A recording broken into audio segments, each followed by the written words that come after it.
Hello, everyone. Good morning. Thank you for being here. So lovely to see so many folks in the room here. My name is Jessica. We'll do some formal introductions in a moment.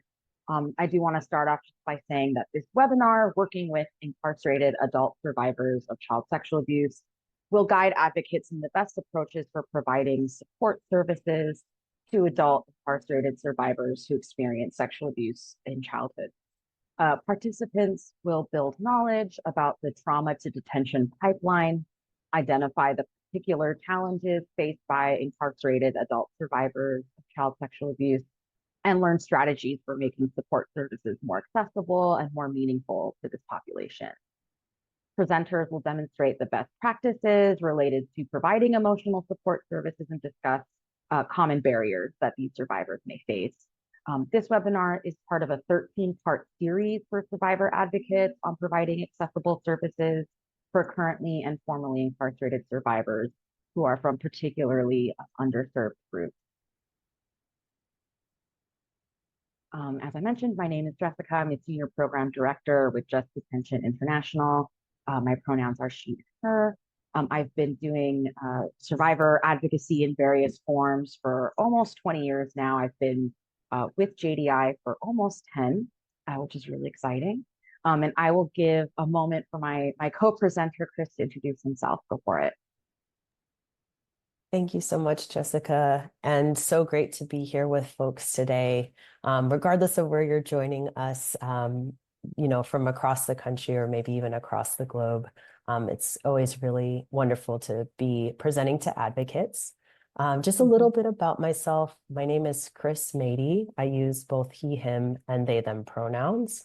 I'm a program director with Just Detention International, and I've been with JDI just over 6 years. And prior to my time with JDI, I worked as an advocate. So again, just very exciting to be speaking to advocates and thinking about how we can think about our services and expand our services to meet more folks.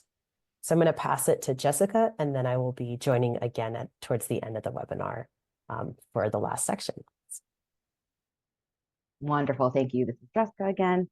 For anyone who maybe isn't familiar with JDI or who we are, so we are a health and human rights organization that seeks to end sexual violence in all forms of detention. We have 3 core goals in our work. The first is to hold government officials accountable. We also work to change public attitudes about sexual violence behind bars. And then we also work to ensure that survivors get the help that they need. Our core principle is that no matter what crime a person may have committed, that rape is not part of that penalty. I mentioned earlier that this webinar is part of a 13-part series. If you're not already on our mailing list, make sure to send us your name and email in the chat so that we can add you to our mailing list so you can get announcements for future webinars. And then really briefly, just a thank you to the Office on Violence Against Women for their support and work. Okay, so we're gonna start things off with a poll. Different agencies have different practices when it comes to working with adults who have survived child sexual abuse. It would be great to know, where everyone's coming from. So let us know what type of agency you work for. If the agency you work for is not represented in these categories, let us know in the chat, and I'll give folks a moment to fill this out.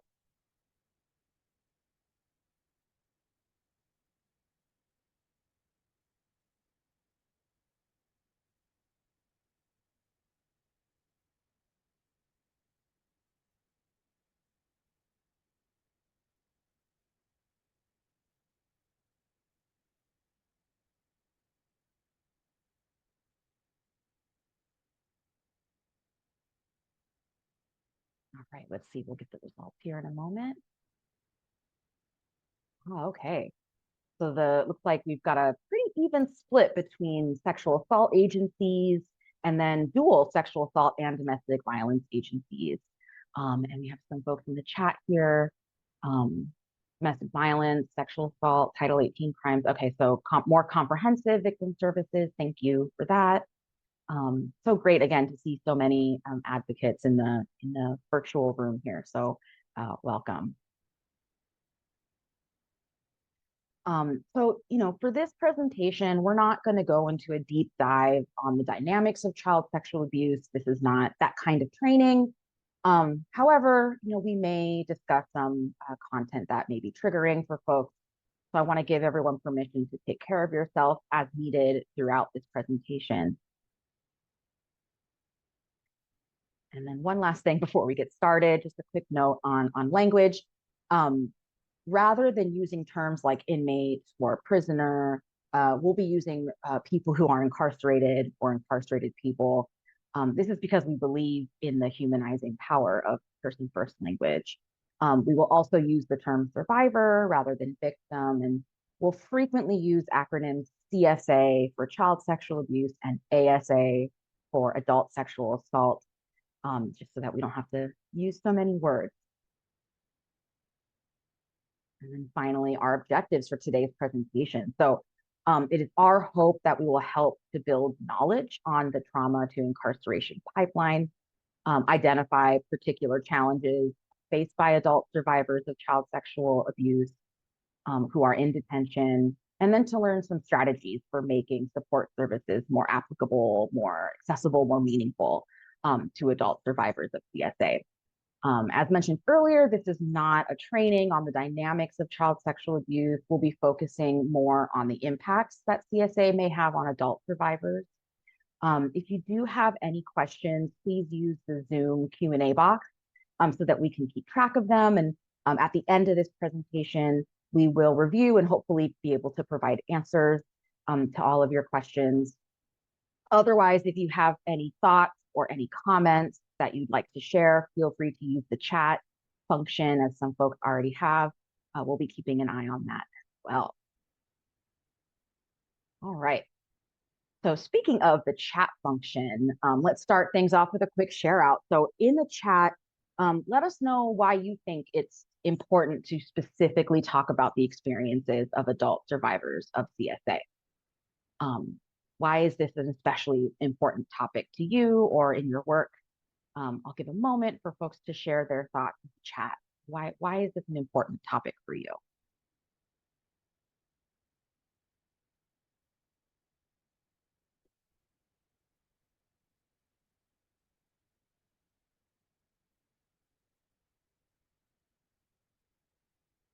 High prevalence. Yes, thank you. Yes. Okay, Jasmine, I hope I'm pronouncing that right. A lot of folks don't disclose abuse until well into adulthood. Absolutely.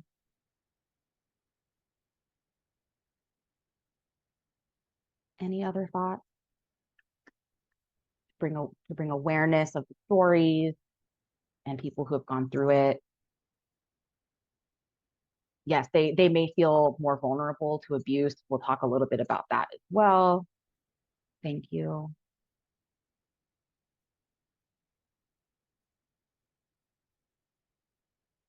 Feel feel free to continue posting your thoughts in the chat, but I will share just a little bit from my experience as an advocate. I mentioned I've been doing this work in various forms for a while, and I don't know about everyone here, but in my experience, most of my training and most of my work focused on the needs of survivors in the immediate aftermath of abuse or an assault.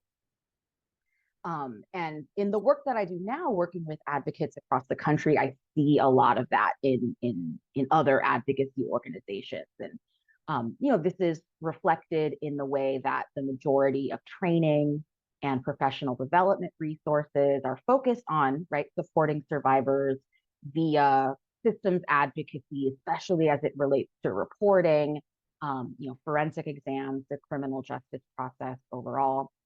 Um, Adult child sexual abuse survivors, who, as mentioned, may have experienced abuse decades before, aren't as likely to need those kinds of resources, right? Advocates may, at least in my experience, I certainly work a lot less frequently with those survivors. So naturally, it may cause some insecurity. Folks may feel unprepared to address the needs of adult CSA survivors.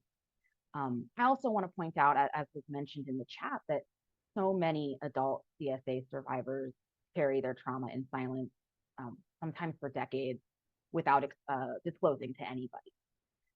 All of this kind of adds up to a group of survivors that are often overlooked. And given that today's conversation is focused on incarcerated adult CSA survivors, we're talking about an overlooked group within an overlooked group. And so that is just one of the many reasons why having this conversation, I think, is so important. Oh, and I do see a couple additional thoughts in the chat. I just want to point out that to expand knowledge, yes. We have someone here who works with adults who are incarcerated. Many of them have extensive childhood trauma histories. Absolutely. So we'll start with some of the basics here. The research shows us that 1 in 4 girls and 1 in 6 boys have been sexually abused before the age of 18. One of the things we also know is that in the majority of instances of child sexual abuse, the abuser is known to the child or to their family, and therefore has some trust or authority over the child. In other words, children are more likely to be abused by someone they feel safe with, right? I do want to focus for a moment on boys here, given that the vast majority of incarcerated people are men, right? Research also shows us that men are generally far less likely to disclose being sexually abused.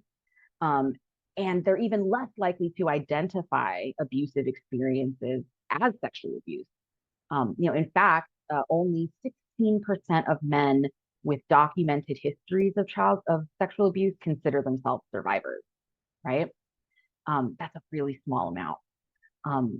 I don't know if anyone in the chat has any thoughts as to why that might be. Why do we see so many men and boys experiencing sexual abuse and not disclosing it? What do y'all think might be some of the causes for that? And there's no really right or wrong answers here.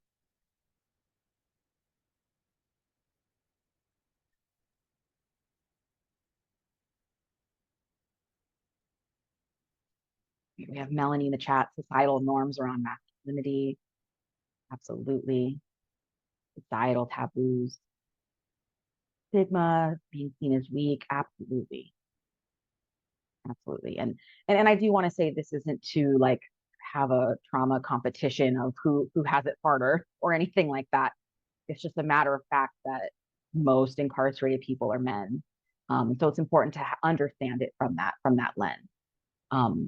We have Jasmine in the chat who said sex is seen as a rite of passage for boys, which makes it more likely for them to feel confused, for them to identify their experience as abusive.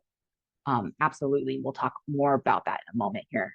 The statistic that I mentioned here about 16% of men with documented histories of sexual abuse considering themselves survivors comes from the organization 1 in 6. I just posted the link to that organization in the chat.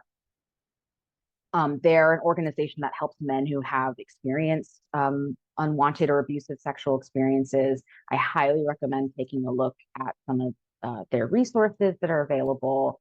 I find them to be really, really helpful. And they're one of the few, I think, organizations that focuses specifically on this issue.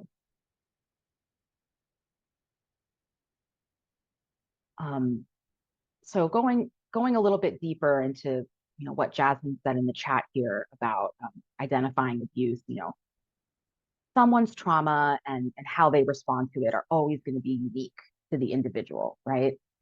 There are, however, going to be some common long-term effects of child sexual abuse that we may see in adult survivors. We've talked about how so many of these survivors carry their trauma in silence. And in some cases, these survivors, as they grow into teens and young adults, they may have a lot of challenges in friendships, relationships, problems at school.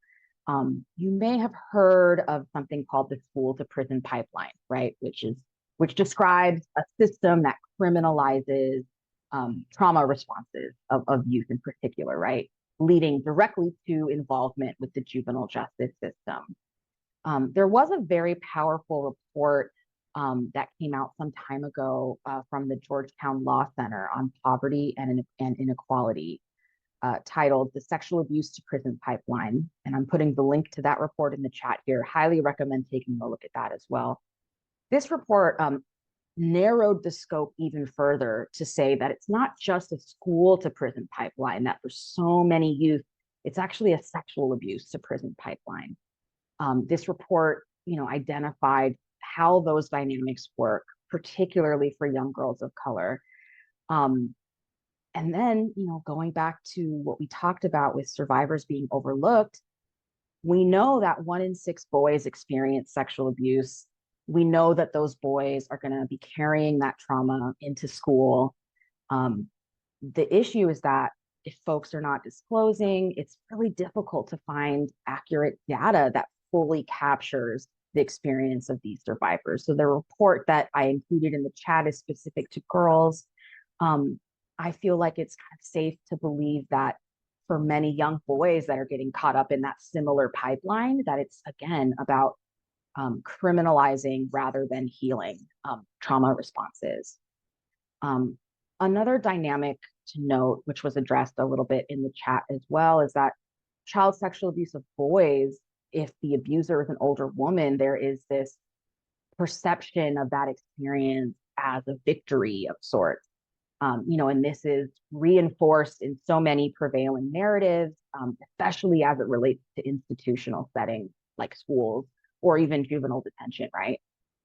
This can cause intense confusion among young male survivors, right? As they're contending with these conflicting feelings about their experiences and the way they believe they are, quote unquote, supposed to feel about their experience if they do come forward, right? All of this understandably can lead to difficulty establishing and communicating boundaries, challenges maintaining healthy friendships, healthy relationships, substance misuse, self-medication, and suicide as well. So at this point, let's shift our focus a little bit towards the experiences of incarcerated adults who have survived child sexual abuse. Again, we're talking about an overlooked group within an overlooked group. And so because of this, the data is kind of sparse, right? Studies have varying definitions of what child sexual abuse is, what it isn't. Some studies kind of lump child abuse experiences as a whole, as opposed to sort of separating them out. So we'll talk about what we know based on the research and some of the things that we've learned based on experience. So here's what we do know, right? That one study showed that 59% of incarcerated men have experienced child sexual abuse, which I don't know if anyone else is surprised to see that or not, but that is a big number, and it didn't surprise me, but it kind of did when I first saw it. And then 48 of incarcerated women have experienced child sexual abuse. Now, some folks may have seen a number of statistics that talk about abuse experiences overall in incarcerated women, usually around 80 to 90%. So when you separate out just child sexual abuse, we see it's a little less than half.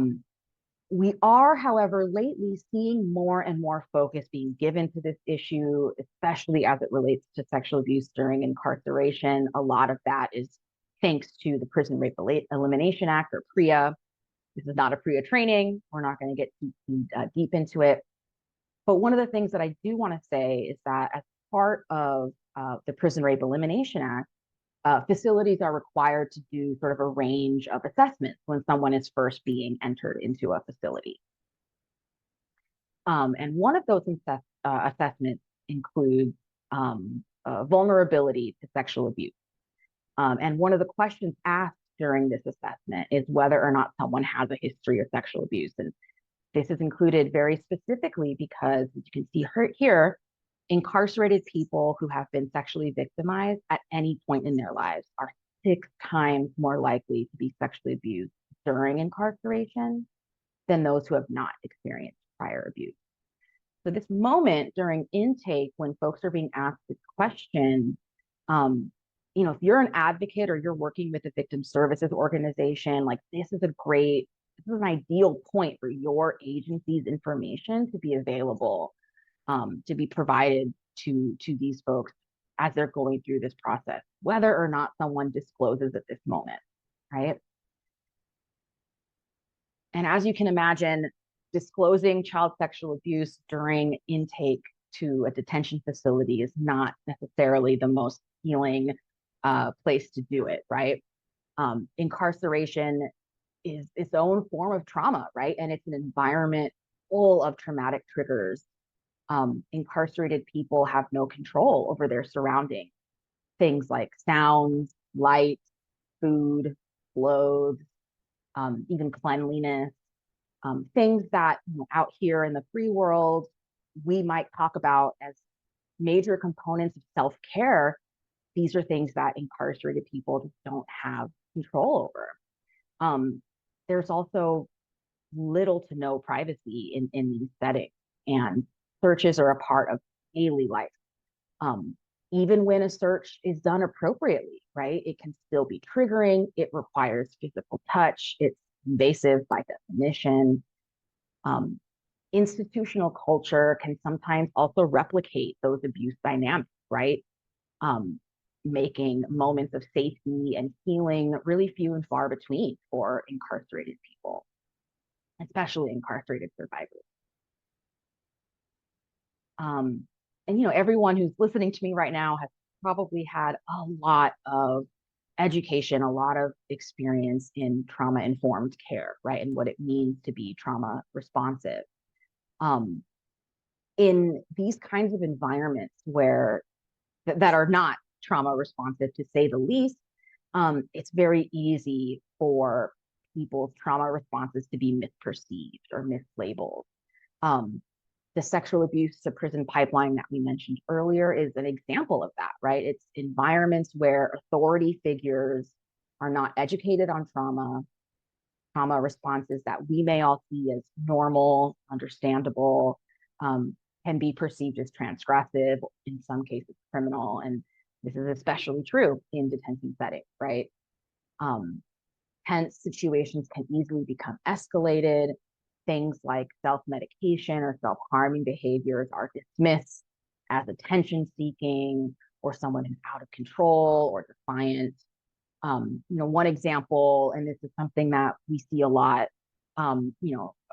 a survivor may be ordered to enter a cell with another person who has previously threatened and harassed them, right? And the survivor understandably has not felt safe reporting this, as an example. So staff are unaware of this engagement that's happened. So staff may easily interpret this refusal as someone just being defiant or non-compliant, and it may escalate to become a disciplinary situation, right?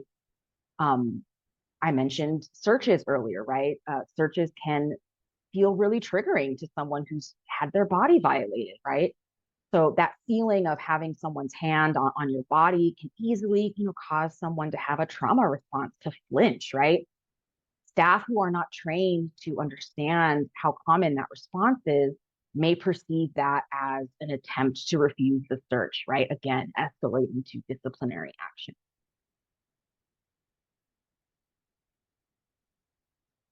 And there are plenty of examples that we can talk about of the countless ways that these trauma responses can be misperceived. But for our purposes as advocates, as service providers, it's important to understand these barriers to seeking support, right?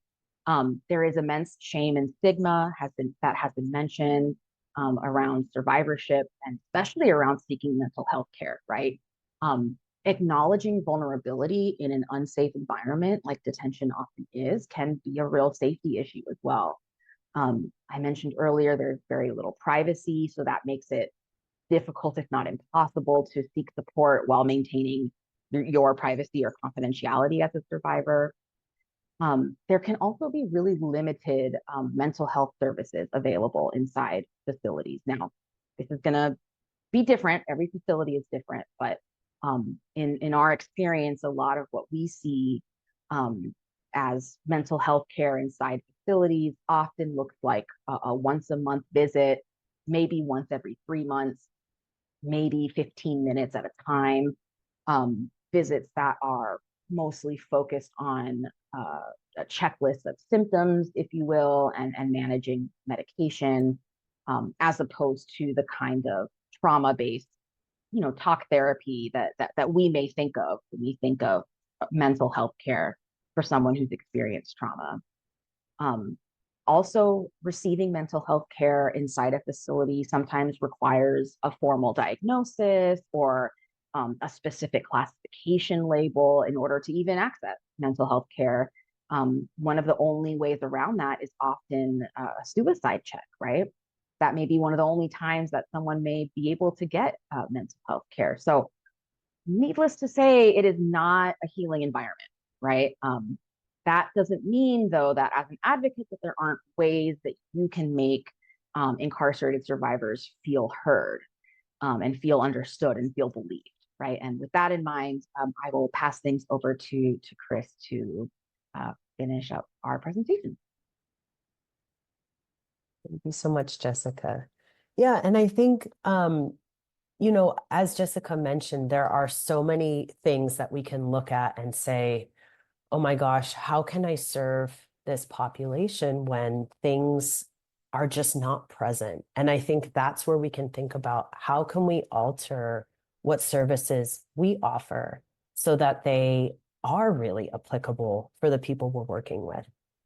And I know that when folks filled out the poll earlier in this webinar, it sounded like we had about an even split between folks that worked at sexual assault services organizations and dual services organizations, with some other folks joining in. And I think both of those types of organizations, and really for anyone, there are so many ways that we can think about how can we make our services applicable to adult survivors of child sexual abuse.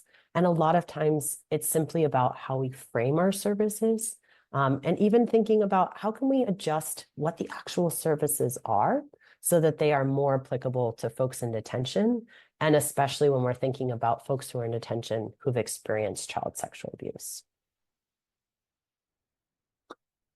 So I think what's really tricky is that a lot of our agencies have names that might not resonate with the folks that we work with. And this is really hard because I think the reality is the first thing I do when I see an advertisement or a poster for something is I look at an agency's name and I look at that and I say, is this agency for me? Is this somewhere I can go? And for many of our agencies, even if we work with people from varying experiences, if we have in our name maybe women in the title, or even sexual assault services or rape crisis, all of these agency names might make someone who's experienced child sexual abuse think, this agency is not for me. And that's not the end of the world. But what it does mean is that we have to create clear, concise ways that we describe our services so that everyone can see what our agencies do and they can see them as something that is applicable to them and their experiences.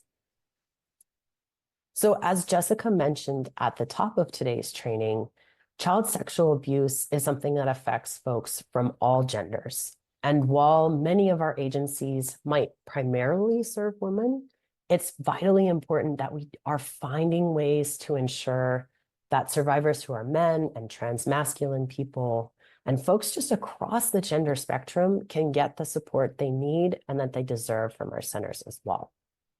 So one way that we can do this is to be very, very clear that our agencies serve people of all genders. And this is really important, whether you're in a facility that's designed for men or designed for women, we still want to be clear about this. We want to be clear that a survivor of any gender can access our services and that our services are for them. Survivors of any gender, but in particular survivors who are men, might question whether or not an organization known as a rape crisis center or a victim advocacy center fits their experience if they don't think of what happened to them as rape. And they don't feel like they're an immediate crisis because what happened to them was so many years ago. So there's other things that we can do to describe what we do and what our work is that might feel more applicable to folks who are thinking about their experiences in this way. So Jessica had mentioned the organization 1 in 6. And 1 in 6 also offers some suggested language that many folks find useful when describing agency services. So 1 in 6 suggests using languages like unwanted sexual experiences or abusive sexual experiences. Um, and when you're describing your services using that language can be really powerful because it's a little more encompassing to different types of experiences. And so you might also want to add into the description of your services is that you work with folks regardless of when and where the unwanted experience happened. So if you can do that when you're describing your services right under your agency name, that's going to be the time when someone can look at that and say, yes, this agency is for me. So one kind of example of how to describe services in a really short, concise way is to say something like, we work with people of all genders who've experienced unwanted sexual experiences at any point in their lifetime. So again, that's really short. It shows that you work with folks across the gender spectrum, regardless of when the abuse happened to them, without ever saying the word abuse, rape, or even words like support. So it allows folks to know kind of that they can go to you. And so I think that's can be really helpful when we're framing our services. We've also heard feedback that some survivors are actively looking for support. But for other people, the idea of saying, I want support can make people feel like they're, maybe being more vulnerable than they'd like to be. And so sometimes having a conversation or the idea of having a conversation rather than seeking support, that is also language that a lot of people have felt very helpful. Sometimes labeling our work as support or therapy or advocacy, those terms might not resonate with everyone, and that's okay. And again, it's switching up our language, adding in different language so we can make it more applicable to people who have had different experiences. That's kind of our goal. So what I always try to do is describe the aspects of the services that you might provide that are really applicable to adult survivors of child sexual abuse, and in particular to men as well. And so advocates working in a prison context who are trying to reach incarcerated men, sometimes what I find helpful to do is to talk about how we work with all different types of trauma, that will work with experiences of substance abuse, child abuse, violence in general in the community. And so when you're able to expand kind of those different things, again, it allows people to access services without having to identify or label their unwanted sexual experiences. Another piece I wanted to add is just around the term PREA. As Jessica mentioned, for folks that are joining, you're likely very familiar with the Prison Rape Elimination Act. And while PREA does have a very small piece in it that is about working with survivors who've experienced past abuse, for the most part, by and large, when people see PREA, in particular incarcerated people see PREA, they really relate it only to sexual abusive experiences that have happened within that particular detention system. And so if that's not something that's happened to that person, if you're using terms like PREA to describe your services, someone again might look at that and say, this is not for me. I experienced this in childhood. This is not something that's applicable to me. These people are not here for me. So I really encourage you to stay away from using language that just says PREA. Again, that really expansive language about serving people who've experienced unwanted sexual experiences at any point in their life. At the end of the day, however, it's important for us to get to know our individual audiences. And so, of course, every community is going to be different. Every facility is going to be different. So these are just some sort of broad stroke things that we found really helpful in how to frame services. Other things you might have to consider are things like language access, um, thinking about accessibility in terms of using simple language, and other ways that you might want to describe your services that might work with different groups of people. And so those are just some things to consider as you think about how you're going to frame your services so folks even know that they can access your services in the first place. And so for folks joining the call, I'm not sure how many of you are already inside of the facilities that you hope to be working with. But if you are, you've probably recognized that it took a long while to build trust within the facility. And if you're an organization that hasn't started that yet, these sorts of things do take time. You have to build trust with the population in the facility. And while putting up a poster, putting up an advertisement, those are really fantastic starts. We've found that written advertisements are just not quite enough to build trust for someone to say, I want to use this support service, especially in prison and jail environments where there isn't trust for outside support. So what we found to be most helpful is having an in-person presence at a facility. So if this is possible for you and your agency, this can really help give the population a sense of your services and the energy that you bring.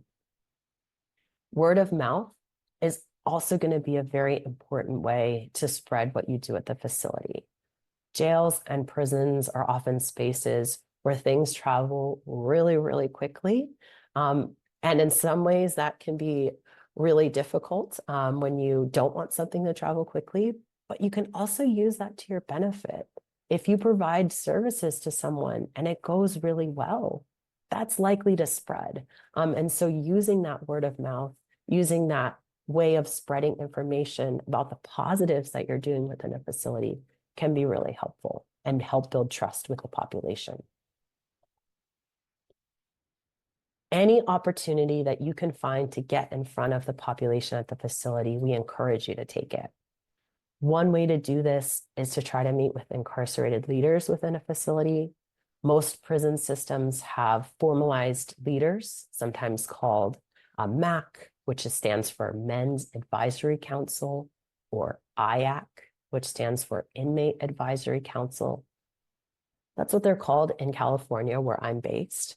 However, other facilities have maybe less formalized leaders or folks that work particular jobs that have a little bit more say about what goes on in the facility.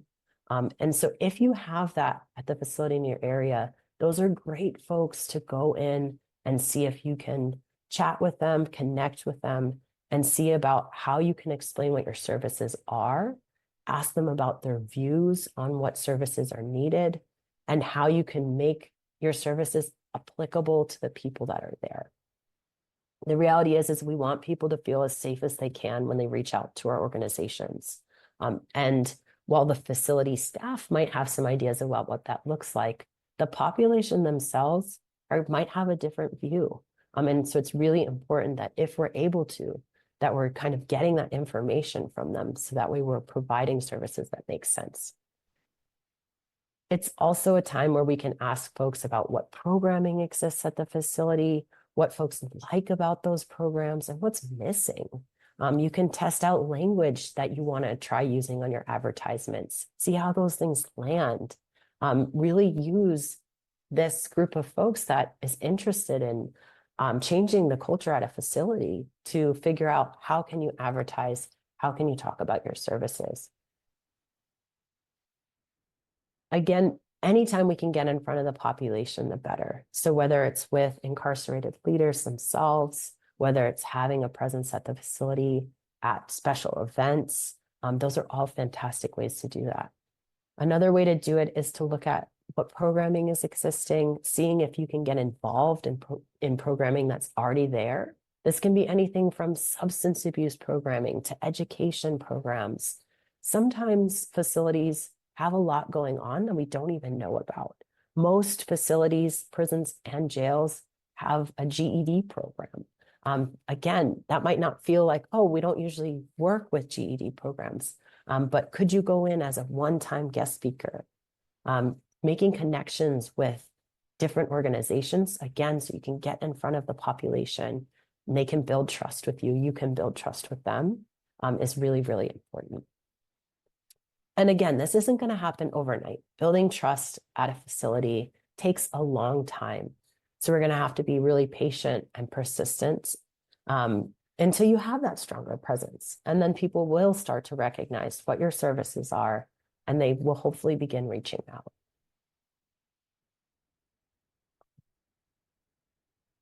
So not only do we want to be thoughtful about how we frame our services, but we also want to make sure our services are actually applicable to folks who are in detention, and are applicable to people who've experienced sexual abuse in their childhood. As Jessica mentioned, most crisis center services are built for the immediate aftermath of a crisis, of a sexual abuse experience. And sometimes they're honestly not a great fit for adult survivors of child sexual abuse. But there are ways we can alter them, and there are ways we can better serve adult survivors of CSA. So instead of that crisis intervention, instead of referrals, our focus of services is likely going to need to be on providing direct and ongoing emotional support and giving space for processing. So that's going to need to be our focus for this. And I think something that's important, regardless of what service we're providing, is we're always going to need to ensure that there's a level of confidentiality, which I'm going to touch further upon in the last section of the training. But I think the services that are most applicable to adult survivors of child sexual abuse are often longer term. And I'm not talking about years of therapy. I think the reality is that type of therapy is often outside the scope of our advocacy centers. But what I am talking about is creating follow-up support where there's enough reoccurrence so that you can build trust with an individual and you can help that person reach their healing goals. And remember, as Jessica mentioned, there's often such limited mental health services inside a facility that what that means is there isn't a referral we can give someone. We can't say, oh, why don't you go talk to a therapist about that? Or let me set you up with a therapist. There often isn't a therapist for that. And so what we are is advocates. And what we can do is we can provide people with the opportunity to process their prior abuse. And we can provide an opportunity for people to think about coping skills, and to think about what are the long-term reactions that they've had to trauma and how can we help them meet their goals so that they can heal and continue healing. So there's a lot of avenues where we can create ongoing, longer-term support services. And providing that ongoing support, what we found to be most helpful is to have consistency with the same advocate providing support throughout their care. So what we don't want to do is kind of shuffle this person within our own agency either. We don't want to send them to this advocate and then that advocate and then another one and then another one and another one, right? So if we can have consistency with the same advocate or the same two advocates, that can be really helpful for someone to have that ongoing longer-term support. When someone's in a jail setting, as people are often in and out in short periods of time, you might only be able to begin to set up services and very kind of be able to just touch the surface of working with that person. And then you are likely going to have to connect them to your agency's services after that person's released, or to other agencies for ongoing services if they end up being released out of your service area.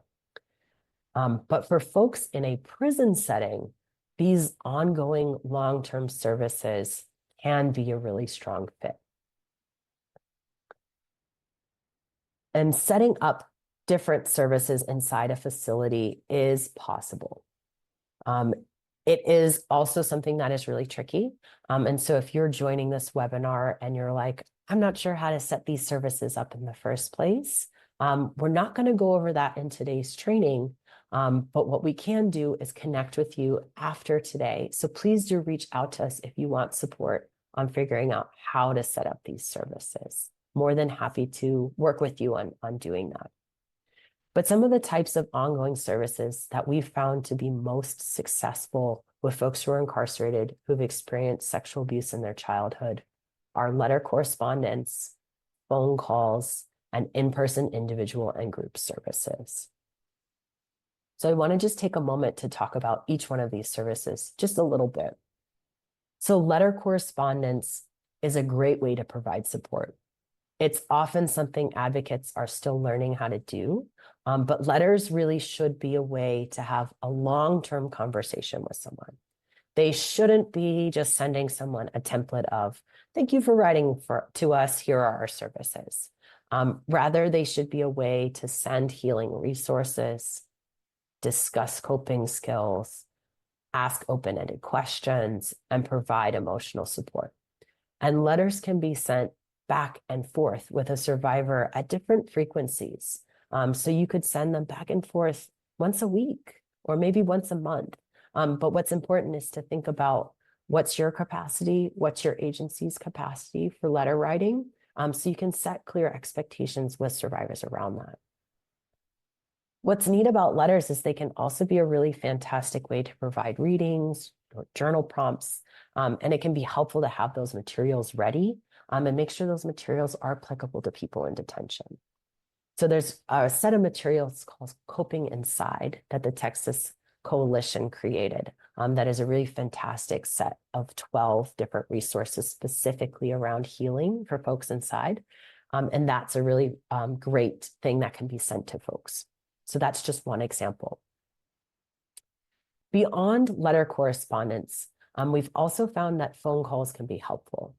But what's different about this is that while a hotline call might be a way for an adult survivor of child sexual abuse to initially get connected to an agency, perhaps your agency, it's often not a way that someone will continually use to get support. We found that many adult survivors of child sexual abuse, again, don't identify with what's going on for them currently as a crisis.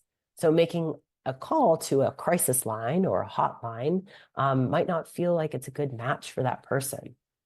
Instead, this is where creating avenues where someone can have ongoing phone calls to reach your center and where they can talk about their healing, that's where this can come in. As incarcerated people typically have limited access to phones, this is something that's going to have to be set up at the facility. Some places use specific phone lines. Some places have created a specific place where folks can access the Rape Crisis Center staff. Some places have specific hours where a particular advocate kind of hosts like almost particular kind of office hours for particular survivors. Lots of ways to set this up.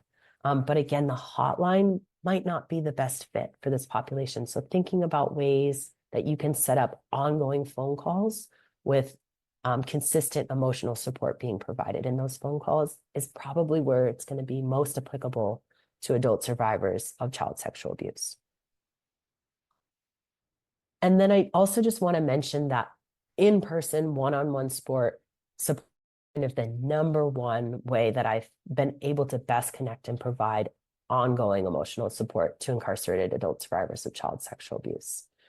That in-person support, while it's not within the capacity of every agency, if it is within your agency's capacity, we really do strongly suggest it. It allows for a higher level of confidentiality. It allows for us to build trust with the person we're working with. It also gives a little bit more time and space set aside for folks to process their trauma and to work towards their healing goals. And so if that's possible, one-on-one individual in-person support, really, really fantastic for folks. Groups can also be a great way to support people in detention and for people to build community with each other. So lots of different services that can be provided on this more ongoing basis. And while many of these services are not what we initially often think of as the core Rape Crisis Center services, usually for me, to be honest, the first thing that comes to mind is forensic exam accompaniment and hotlines. The reality is that letter correspondence, follow-up phone calls, and in-person one-on-one support, all of those things are still things that we can do. And they're solid ways to engage survivors, and they can be provided in a meaningful and responsive way to the folks that we're working with.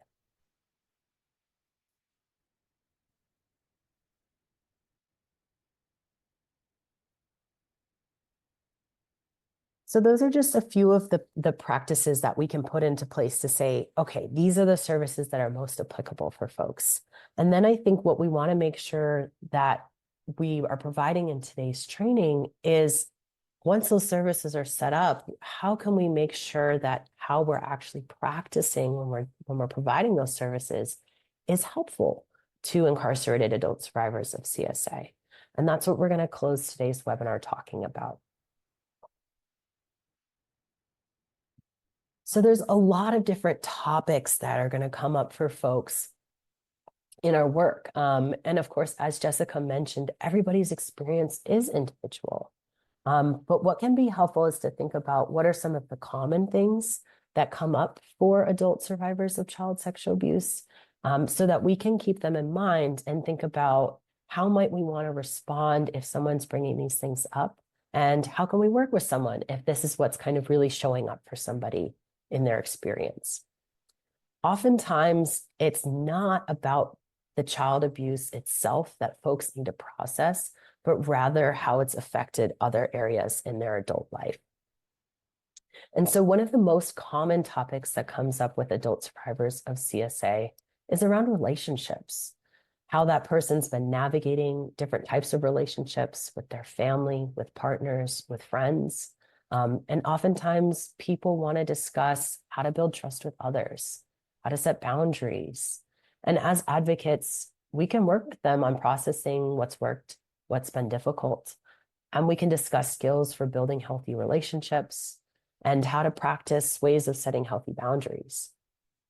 In this, we might find we're also discussing body image and sexuality. It's a lot of different things that we can talk with someone about, again, that might never actually be about the abuse that that person experienced in the first place. But again, about the reactions and the impact that that has had on that person's adult life. Additionally, people might want to talk about feeling out of control of their emotions or wanting to build skills for expressing difficult emotions like anger. And substance misuse is also a common topic. And of course, many of us are not substance abuse counselors, and that's fine. But again, it can be helpful to build comfort discussing things like safe use of substances and difficulty maintaining sobriety. Folks also might bring up having a history of self-harm. And again, just it can be helpful to see if there's anything you can talk through to help increase safety for that person. Overall, it's just helpful for us to have an understanding about how these different topics might be related to the child sexual abuse that person experienced. It's often not at all about having a solution to these different issues or topics, but rather creating a safer space where someone can bring these different experiences up, not feel judged, and then they can really just talk it through with you. And when working with adult survivors of child sexual abuse, especially with folks who are incarcerated, you might also have a lot of conversations about shame and stigma. And thank you for folks who had put into the chat that already kind of brought up these different ideas, because they are really prevalent for folks, and they are on people's minds. And people might bring up experiences that we would define as abuse, but they might describe it to us in a way that seems confusing. And I know Jessica mentioned this as well. And just to give another example, because I think it is so common, is I had a person in one of the groups that I run who was talking about an experience. He described a relationship he had with his mother's best friend. And this happened when he was a very young teen, 13 years old, and went on until he was 18. And he described this as a very positive experience. But he also talked about how he didn't have control over anything. And this woman was deciding everything for him and making him do things that he didn't feel comfortable with. But at no point did he describe this as abuse. At no point did he describe it as child sexual abuse. But I think for us as advocates, we look at that and we're like, that's what this is. But that's not how he was describing this to me. And I think it was really important for me to be able to listen to him, to have him be able to draw his own conclusions about what that meant for him and what that's meant for him and how he builds relationships now, because that's what he was wanting to talk about. And that's what he was connecting it to. And so allowing folks to draw their own conclusions, create their own labels for what happened to them, that's really important. And I see this time and time again, especially for men who are abused by women. And it's our job to listen, to allow that person to process and not label that experience for them. People might bring up their bodies, their sexuality, their masculinity. They might bring up why they're incarcerated. They might bring up harm they've done to other people. And all of these things are valid concerns that people do need space to process. And it's helpful for us as advocates to build comfort in having these conversations, and knowing what's within our professional bounds and what is not, right? So we want to know the difference between what might feel uncomfortable because it's not something we're used to talking to survivors about, but something that is violating a professional boundary. Those are two different things. It's okay if we feel uncomfortable, but we also want to make sure we're maintaining our professional boundaries. But when we are able to openly discuss short and long-term reactions to abuse and trauma, the better we're going to be able to work with folks.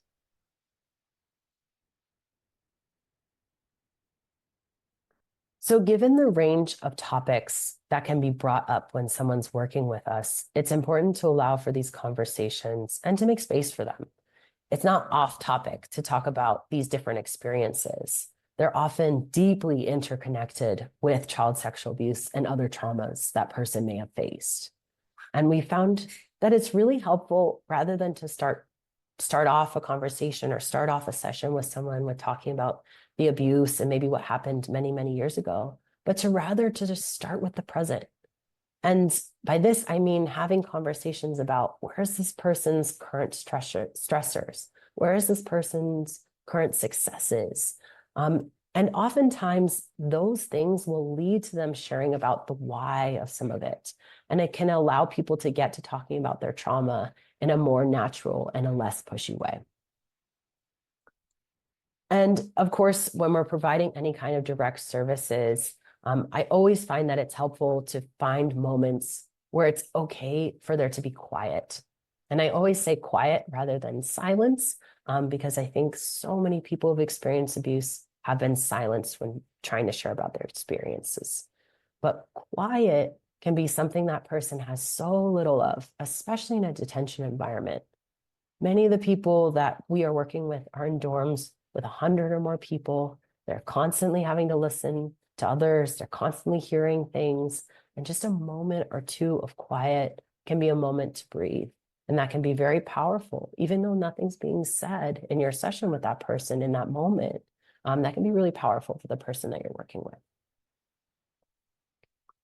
The other thing to consider is how someone needs to act in their time of detention. And what I mean by that is, for many people, expressing any sort of emotional vulnerability in a jail or in a prison setting is perceived quite badly by other people that they may be living with. And our work with survivors might create a space of emotional rawness. And so someone may need time to kind of put back their mask before they go back into the yard or back into their dorm. And so what I always recommend is for folks to try to create some time in their session with working with someone, at least 5 minutes after a session where you're still with that person, but you're allowing that person to get back into the mode they need to be in. A moment to talk about absolutely nothing important, to let eyes dry, to allow that person to do whatever it is they need so that they can kind of, again, put themselves back into the place they need to be in to re-enter the facility. So that's just another thing to think about. The reality is that the prevailing attitude inside detention facilities and the natural coping mechanism is that a lot of survivors and people who are incarcerated, the feeling is, I'm going to take care of myself. I'm going to handle it. I don't need someone to protect me. I don't need someone to help me. They don't care about me and they don't respect me anyways. And so knowing that this is the prevailing attitude, the reality is it's going to take time to build rapport with survivors. It's going to take time to build up trust when that has been ingrained in that person over and over again. They might not trust you right off the bat to think, I'm going to start talking to this person about my experience of child sexual abuse. So when we're thinking about setting up services, think about the length of time you're going to be speaking to someone, how often you're going to be there, and really allow someone some opening time before you just jump into talking about trauma. So how can we build this rapport? So sometimes the reality is that we have to think about, okay, what can we do to make sure that we can build trust with this person to the best that we can? And a really easy way to do this is just to make sure we're consistent, that we show up when we say we will, that we follow through with the actions we say we're going to do. This is so important. And again, it's something that is really easy for us to do. But I think making sure we're being respectful of people's time and being really honest is really important. We also want to be clear about what we can do and what we can't do. You're there to support their survivors. The reality is there are things that are probably outside the scope of what you can do. You can't bring in all sorts of things into detention facilities. That's okay. You don't need to be able to support the survivor, but be honest about that. Trust can easily be lost, especially, again, as I know Jessica and I have stated a couple of times, but incarcerated people are used to being failed and disappointed by the system. And so it's really important that you're clear that your agency is not part of that system. You are not part of the Department of Corrections or the jail. And if you do need to communicate something to the jail or to the prison, that you are letting that individual know so that they know where their information is going, what's going to be shared and what's not. Detention facilities, just like any kind of small community, means that people are often in each other's business all the time. So it's really hard to have secrets or privacy with what's going on in someone's life. And because of that, and given the stigma associated with experienced child sexual abuse, it's important to ensure that your services are as confidential as possible and to be really transparent, again, about what information needs to be shared, if any, and with whom. So you want to ask yourself, are calls recorded? Are letters monitored? Is the place you're meeting with someone private? Are there cameras there? Audio recordings? What's going on? You also want to understand your agency's mandated reporting requirements and be completely upfront about them during your initial conversations with the survivors. Some agencies have varying policies that specifically impact adult survivors of child sexual abuse. So it's vital you know what that is and you're transparent about it. You also want to recognize that setting what we often call like a safe space is not likely possible inside a detention facility. Pretending like everything is positive or even saying someone is safe now, that can feel incredibly invalidating to someone. So instead, being honest and sometimes being a little blunt, that can go a long way to building trust with somebody. And I think the other tip that I want to discuss is that while some people that we work with may have been in therapeutic settings before, some have never done that. Some may have never been in any type of formalized education. And so things that might seem simple to us might actually be really confusing to someone who doesn't have a lot of practice with it. That doesn't mean your services aren't good or aren't going to be helpful for that person. But what it means is that we have to sometimes show people what we mean by what our service is. So for what I mean by that is if you're running a group, is kind of modeling when's an appropriate time to ask questions, or what does a professional relationship look like if it's not just a correctional officer yelling at them. So any kind of activity you're offering out or different service you offer, sometimes it can be helpful to just go a little bit more in detail about what it actually is and how that person can actually utilize that service. At the end of the day, however, what you're actually doing is the same exact thing you would be doing with any survivor. You're providing emotional support. You're not solving that person's problems. The reality is we can't take away the abuse that happened to them. And you often can't provide tangible support. But what you can do is actively listen to that person. You can empower them in their own healing, and you can provide really strong emotional support. And so these skills are often broken down into the nice acronym OARS. I don't know if folks have heard of that before, but what OARS is kind of the way to talk about how can we provide that emotional support? How can we provide good active listening? And OARS stands for open-ended questions, which allows and gives survivors space to communicate and creates an openness. It stands for affirmations, which can provide crucial validation for feelings and encourages a strengths-based approach. It stands for reflections that help confirm our understanding of what that person is sharing with us and also invites exploration. So, for example, saying things like, I get the sense that, or what I'm hearing is. And finally, it stands for summaries, which allow us the opportunity to condense some main themes and provide some natural prompts to discuss next steps. So these OAR skills can be used in all types of the different supports we're providing. They can be used in letters, on the phone, and in person. And it's likely you're already doing these things. And these are things that we want to make sure we continue to be doing because this is the bulk of our services. And so with that, I do want to share that I can't overstate how important this work is. Again, even when we can't change someone's situation, providing that emotional support can truly make a difference in someone's healing.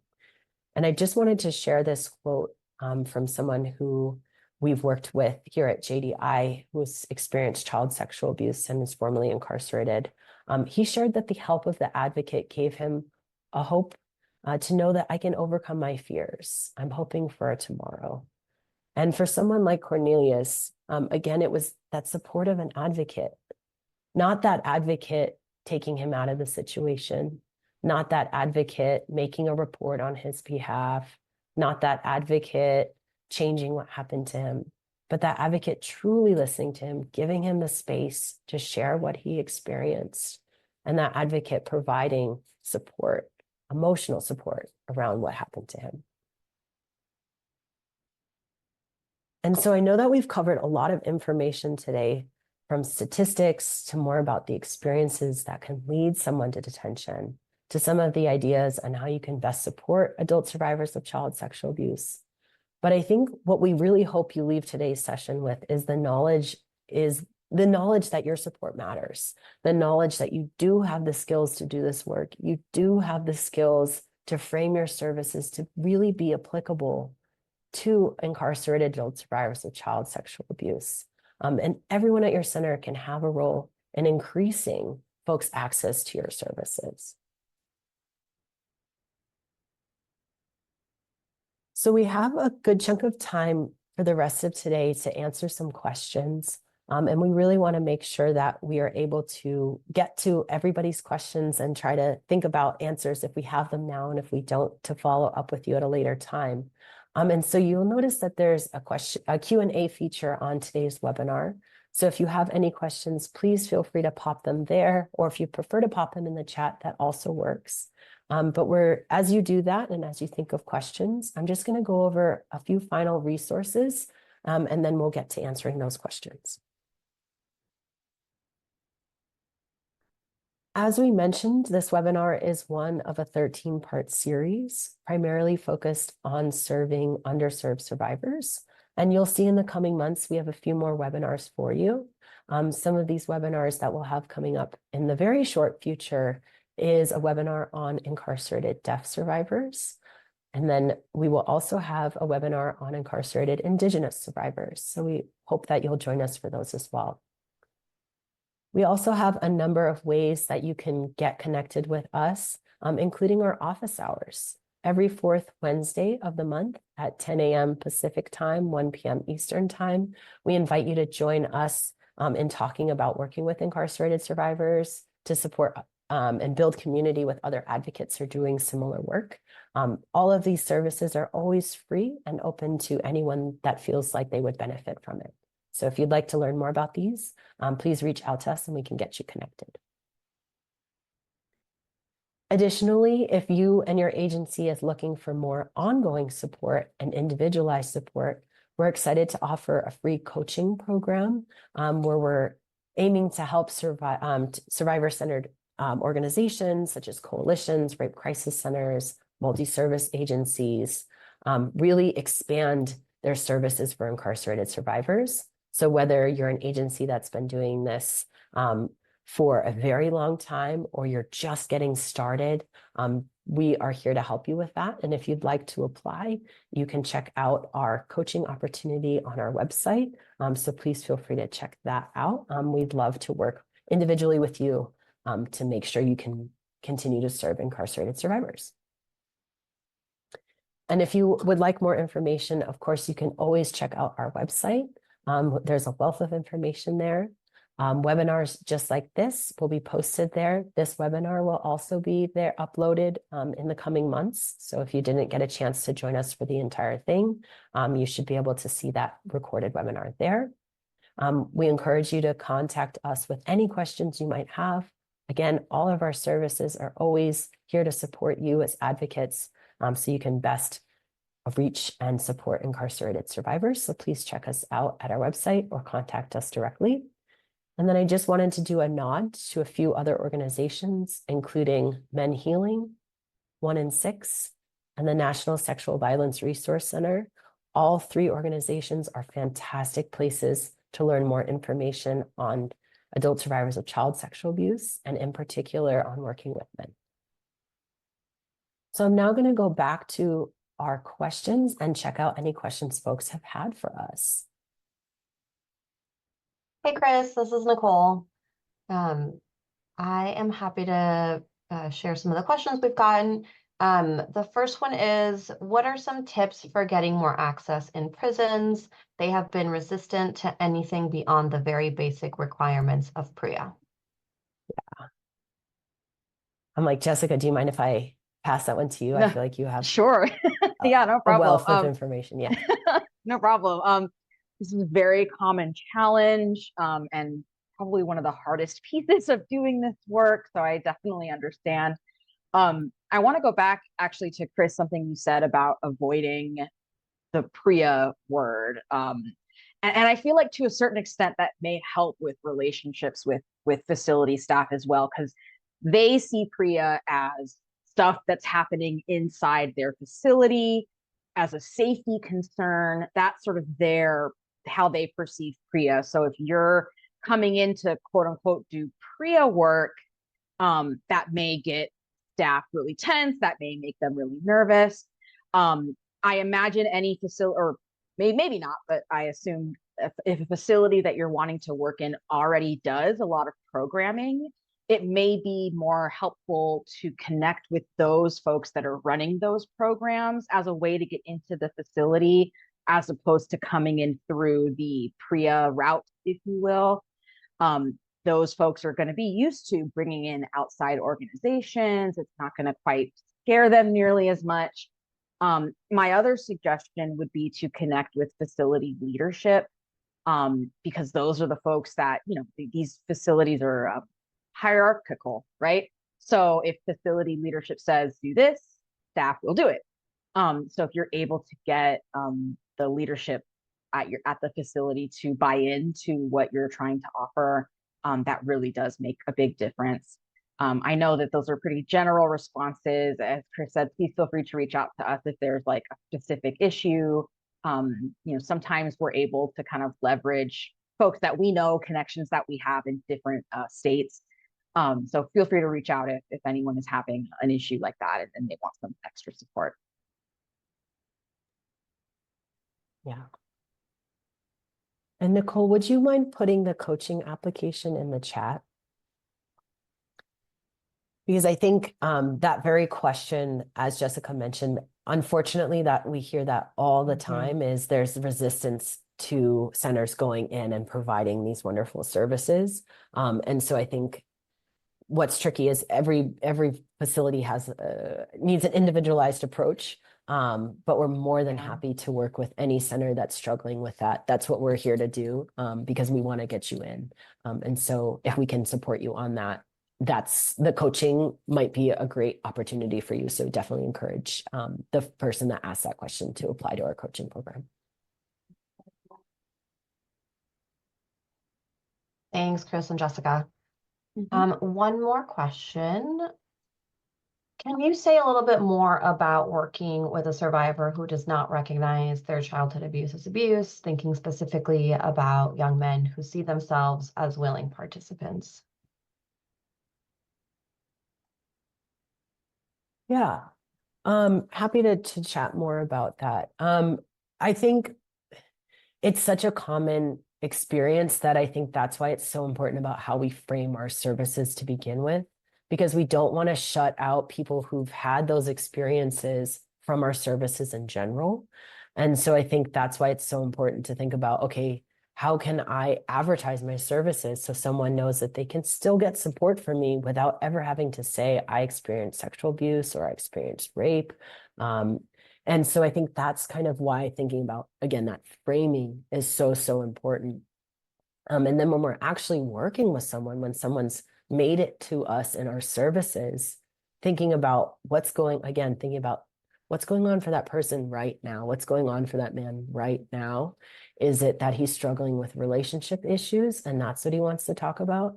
And if I can provide skills on building boundaries, on self-efficacy, on things like that, that's going to help him overall. And again, even if in my entire time of working with him, he never says to me, I experienced child sexual abuse, that doesn't mean that my work with that person doesn't have meaning or doesn't have an impact. And so sometimes we don't even have to go there to provide the support on those long-term trauma impacts that abuse had on that person.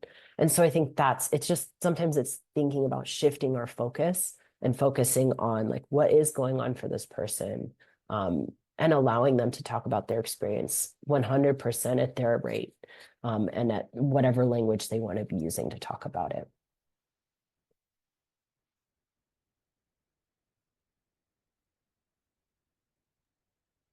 Thank you so much, Chris. And I think that was the last question we had. So unless folks have any additional questions, I think we can stick around for a couple more minutes. But yeah, otherwise, thank you both so much. Thank you to everyone who joined us today. Really appreciate your time and your work, and I hope it was helpful. And as mentioned, please reach out for any other support that you all may need. Just want to echo Jessica in saying thank you so much for joining us. I think this is, again, when we're talking about an overlooked population within an overlooked population, it's just always really beautiful to see so many people care about this, to join us, and to learn more. So thank you so much for joining us, for participating. Hopefully you can continue to work with us and continue to work with the incarcerated folks in your area.